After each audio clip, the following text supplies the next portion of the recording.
Obviously, awesome atmosphere.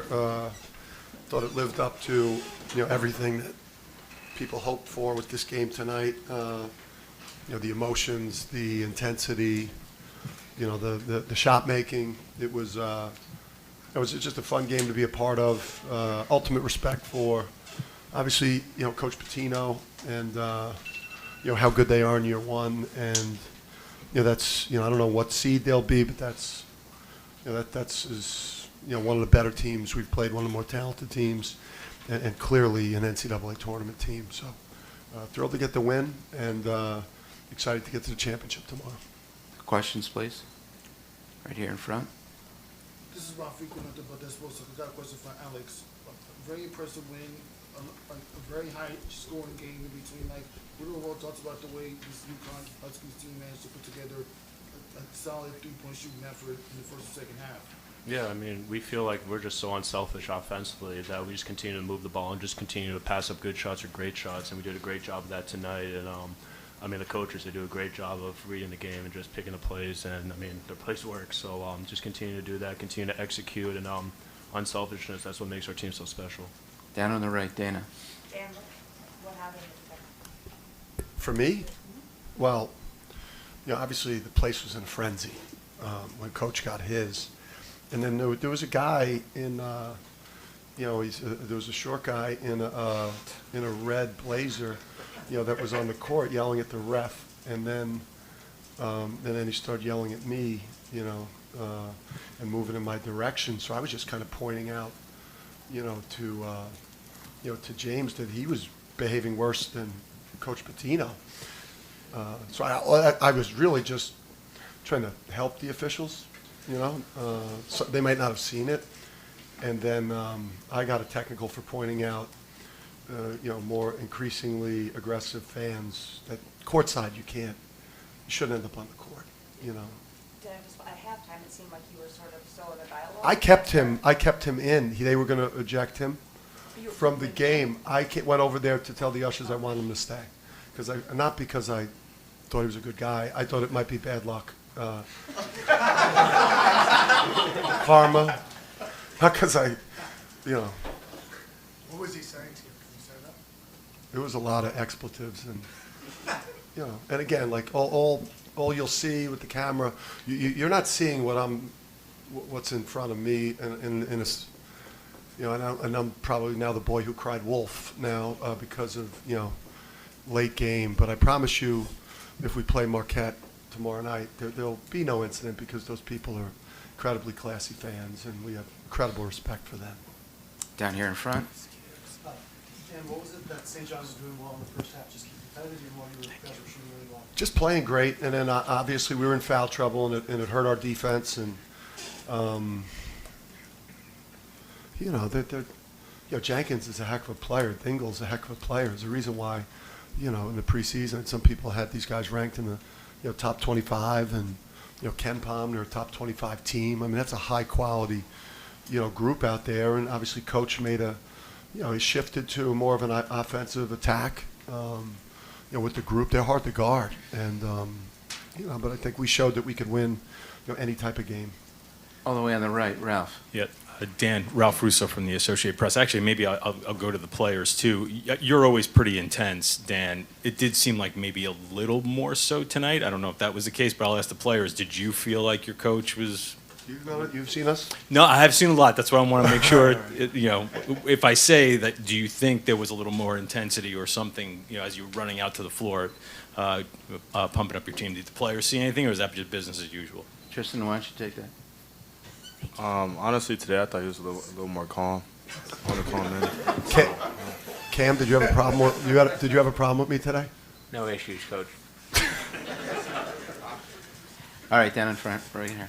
Speak Coach, loudly, please. Coach, you haven't coached in this game before, but you played in this Big East championship game before. What do you remember from that time at Seton Hall? I mean, that was a pretty long time ago. We put it on the cues pretty good in that one. I just think for us, obviously getting to win 30, we won 31 all of last year, so that was a big number we wanted to get to before we got to the NCAA tournament. And I got guys, with me up on the dais here that, are looking for that last jewel in the, not the triple crown, the quadruple crown, get the regular season Big East Final Four national championship now in a Big East tournament. I know that's what Tristan and Alex and Cam are all, shooting for, and we want to try and deliver. Over here on the left, right here, second row. Coach, you guys move the ball incredibly well. You're very unselfish. You run the floor well. Have we seen the best of what you guys can do, and what would you like to improve on with your team right now? Yeah, obviously the defense let us down, and we had been trending, coming into the game, we were second in offense and 10th in defense, and we're generally an excellent rebounding team. But St. John's is one of the best offensive rebounding teams. So obviously that defense tonight and what we did on the backboard was not sustainable.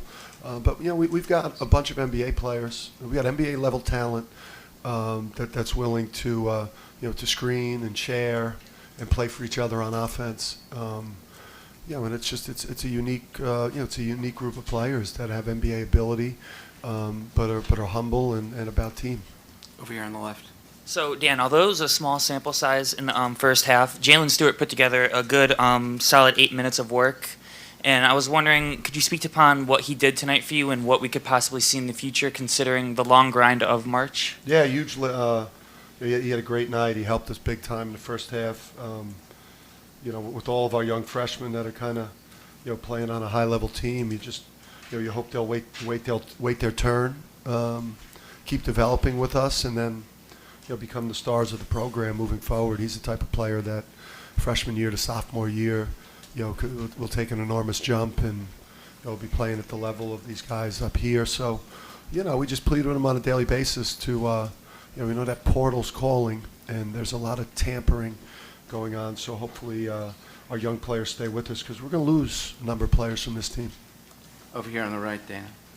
Cam, can you just describe, I don't mean about coach, I mean in general, just the intensity of this game, just between the way the game was played, the physicality, the atmosphere, the energy, like what did it feel like out there? As a competitor, these are the environments that you want to play in. It's a high-level basketball game. Working towards something that we've worked for all year, and the Big East championship is something that we want to go get. So probably one of the highest, I guess, and more intense games of this year, and rightfully so. Two more. We're doing two more. Back there on the left. Coach, right here. Josh Barber from Dean College. I just had a question this is really for the players as well here.